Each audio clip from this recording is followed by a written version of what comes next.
Jangan lupa like, komen, dan subscribe channel YouTube TVRI Bengkulu dan nyalakan lonceng notifikasinya.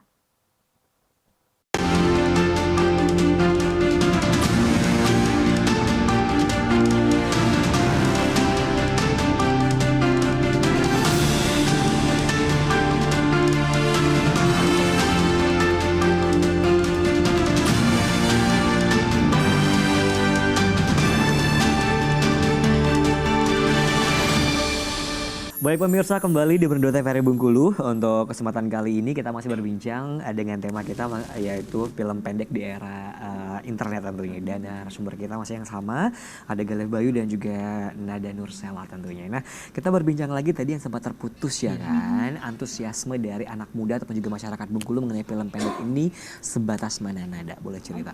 Untuk perkembangan anak-anak perfilman di Bengkulu sebenarnya udah banyak, udah dari lama. Cuman sekarang tiba-tiba setelah COVID-19 nggak ada lagi. Oh, meredup lagi? Meredup. Waduh, padahal udah sempat meningkat gitu ya? Iya, banyak banget dulu sampai ada pemutaran kan ya. Oke, itu kenapa bisa kayak gitu?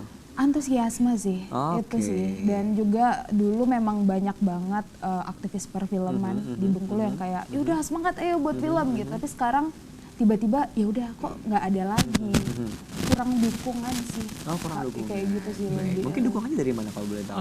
Kalau dilihat sekarang ini mungkin dari wadahnya sih. Oh, dari wadahnya. Kayak dulu itu tahun-tahun 2016, 2015 sampai 2018 itu masih banyak pemutaran-pemutaran yang sering dilakukan di Bengkulu. Kayak ada festivalnya, ada pemutaran tiap minggu, ada layar indie Bengkulu namanya dulu tuh. Jadi tiap minggu itu ada pemutaran film pendek. Jadi para pembuat film, para sineas itu pada semangat tiap minggunya bikin film yang baru. Nah, kalau untuk sekarang setelah COVID itu wadahnya itu nggak ada lagi di Bengkulu. Oh gitu. Iya. Termasuk kalian dong ya, udah mulai meredup. Iya. Kalau dari saya sih sebenarnya masih pengen sih, masih pengen banget bikin kayak, film pendek. Iya, kita udah ada aktivitas yang lain. Kayak nanti aja lah. Nanti sampai hari ini nggak ada buat film lain. Untuk ide tuh banyak yang udah ditabung sebenarnya. Ide-ide film pendek, naskah-naskah udah ada, cuman untuk produksinya yang belum tahu kapan diproduksi. Oke, baik. Nah, berbicara mengenai produksi mungkin nih ya kan. Untuk produksi kita tahu bahwa film itu luar biasa ya produksinya. Nah, kalau film pendek itu gimana produksinya? Apakah lumayan cukup mahal untuk membuat film pendek atau biasa aja? Kita punya manajemen yang oke lah gitu. Pasti kalau buat film pendek sebelum kita punya produser dan yang lainnya, otomatis kan kita pasti patungan gitu. Dari satu. Oh, dan dari sendiri dulu. Iya, diri sendiri dulu, patung dulu kayak gitu. Ya meminimalisir budget tuh kan penting banget untuk buat film pendek. Akhirnya ya udah diperes budgetnya, kita jalanin. Biasanya untuk para pemainnya itu kita cari teman-teman yang mana nih yang teman-teman yang gratisan dulu. Iya, yang gratisan yuk gitu kan. Iya. Gitu. Makanya ya press budget tuh penting banget. Tapi sebenarnya ada dua tipe sih untuk produksi film pendek. Ada memang yang budgetnya besar. Budgetnya besar dan mungkin itu untuk penyewaan alat dan sebagainya. Dan ada juga yang tanpa biaya produksi. Oh, gitu gimana ceritanya? Kalau biasanya sih, kalau saya sendiri kan, itu memang untuk pembuatan film pendek itu sering minim sekali budgetnya. Paling untuk makan kru dan makan talent aja sih. Selebihnya kan kayak kami masing-masing para kru tuh punya alat masing-masing. Dari mulai kamera, alat-alat lainnya, rekam lainnya, sampai di alat pasca produksi di alat editing itu punya sendiri. Jadi itu kan sudah meminimalisir budget.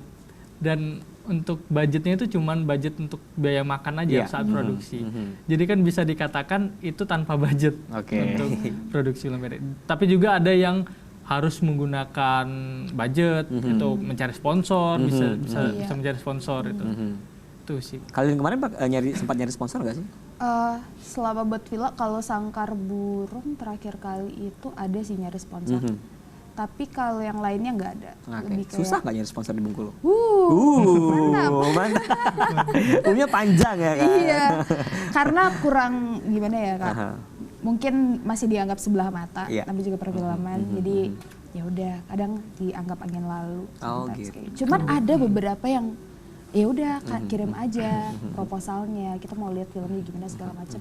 Ada juga ya. Nah kalau misalnya ini kan, kalau film pendek ini kan biasanya berhubungan dengan pariwisata dan sebagainya ya kan. Nah kalau dinas pariwisata susah nggak sih untuk ngambil sponsor di sana?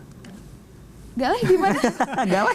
Sebenarnya sempat ketemu sama orang-orang dinas pariwisata kan, sempat pernah ngobrol juga kan. Sebenarnya dari mereka itu mendukung sebenarnya.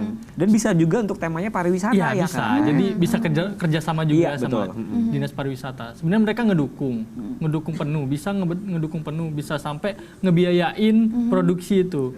Cuman kan orang kadang tuh masih takut untuk namanya mengirim proposal ke dinas pariwisata misalnya kan.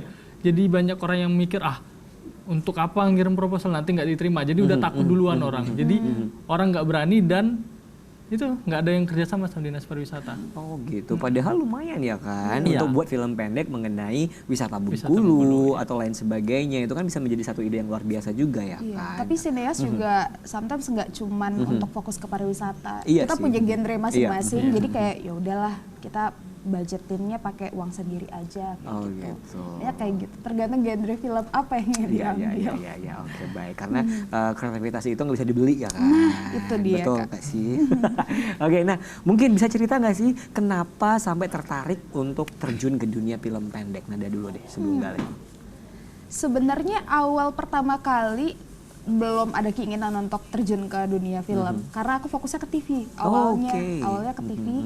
Cuman kesini-sini waktu itu kita satu SMK sama-sama SMK, terus di sana juga ngelihat kalau oh ya udah film ternyata seru juga gitu. Ya udah akhirnya coba terjun, ketemu orang-orang yang klik juga, pada akhirnya ya udah deh kita belajar main film. Di situ mulai gali-gali apa aja yang bisa difilmin, itu yang dilakuin kayak gitu. Oke, basicnya emang ada di TV, di film maksudnya?